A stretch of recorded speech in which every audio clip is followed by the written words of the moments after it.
So, hello guys. Good morning, all of you. Today, we are here and we're gonna sing plaseto tayo muna kasi wala tayong instrument. Kaya, mag-ano muna tayo, magbaback up na lang tayo sa kanta. And this is Mommy Day.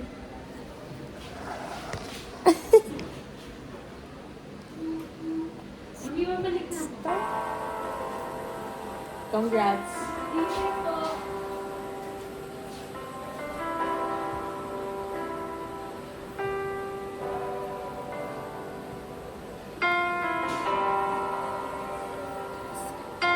When I am afraid, I put my trust in you.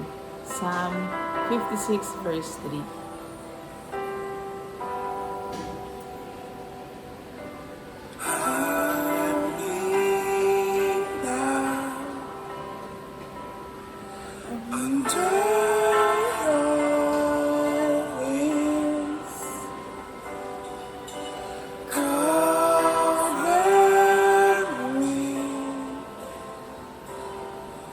Within the mighty hand, when the oceans rise and thunders roar, I will soar with you above the storm.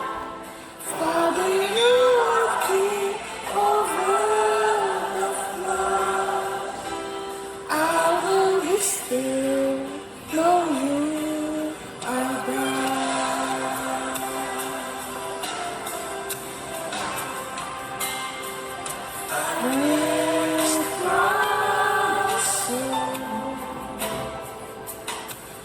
In Christ alone, know His power.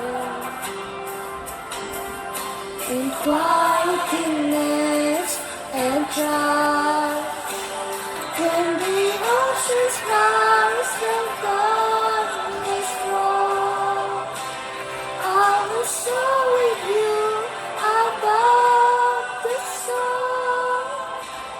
Father, you are king over the flood. I will be still, know who are God. The oceans rise and thunders roar. I will soar with you above the storm. Father, you are king over the flood. And I will be still, know you are God.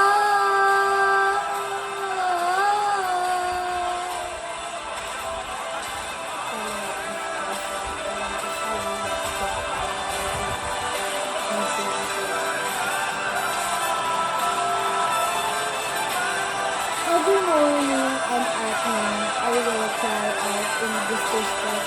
He will hear my voice. Psalms 55 verse 17. The Lord is near to all those who call on Him, to all who call on Him in truth. Psalms 145 verse 18. Those who find life and the Lord will be pleased with them. Proverbs 8 verse 35. I call on the Lord in my distress, and His will answer me. Psalms 120 verse 1.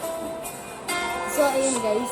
Kaya tumakbo sa isipan ko still kasi nga ngayon dumadami tayo ng mga gera sa ibang bansa at maraming natatakot. Nawawala yung trust nila kay God. Kasi dahil sila natatakot, yung fear nila, mas kasi yung umaano sa atin, mas lamang yung mayayaman yung nasa ibang bansa. Kasi yung parang may taguan sila sa ilalim ng lupa. Kumbaga, doon nila inaano yung faith nila na mas maliligtas sila doon. Hindi sa pananampalataya nila. Kumbaga, tumataas yung pananampalataya nila sa isang bagay, hindi sa ating lumikha yung nag-create sa atin. Doon sila naniniwala sa isang bagay. Kasi nga, hindi nila know si God. Although naman alam nila si God in the name of 3 letters, pero hindi nila alam ang ating sinasamba. At pinapaalala sa atin ng kanta na to, na lagi tayong manatili kay God, na lagi tayong magtiwala, panatagin natin yung ating pananampalataya sa anumang uri ng bagay na ating nararanasan. Our God, oceans rise, when the oceans rise and thunders roar. Diba? Ayan, parang yung sa ocean, yung malaking problema natin yung dagat, tapos nandun tayo sa bangka. Parang natatakot tayo sa malaking alon kahit nasa loob tayo ng bangka. Pero tandaan natin na ang Diyos ang makapangyarihan kasi sa atin. Although naman may powers tayo in the Lord, pero mas makapangyarihan siya kasi mas marami siyang nalalaman and mas perfect siya beside sa atin. Kasi tayo, hindi natin maiwasan na magkamali sa ating mga buhay, ganyan. Hindi naman times na gusto talaga natin ma-perfect, pero may mga times na lagi tayo nagkakamali. Pero andun siya para ituwid tayo. Sabi niya, no one comes to the Father except in me. I am the way and the truth of the life. John 3, verse 1 to 6. Sino ang sabi niya doon? Sino ang dapat papurihan? Dapat ba ang tao ang parangalan dahil sa sinasabi niya? O ang Ama na nasa langit ang dapat parangalan?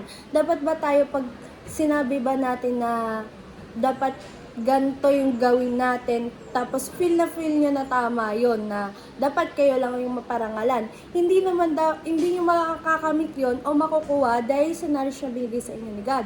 Dapat ba sa sarili lang tayo magpasalamat? Dapat marunong tayo magpasalamat kahit sa maliit na bagay. Hindi lamang sa ating mga ginagawa dahil siya nga yung nagbigay sa atin ng knowledge, hindi sa sarili nating katuruan. So, ayun lang po ang aking testimony sa ating kanta ngayon. Thank you. Good day.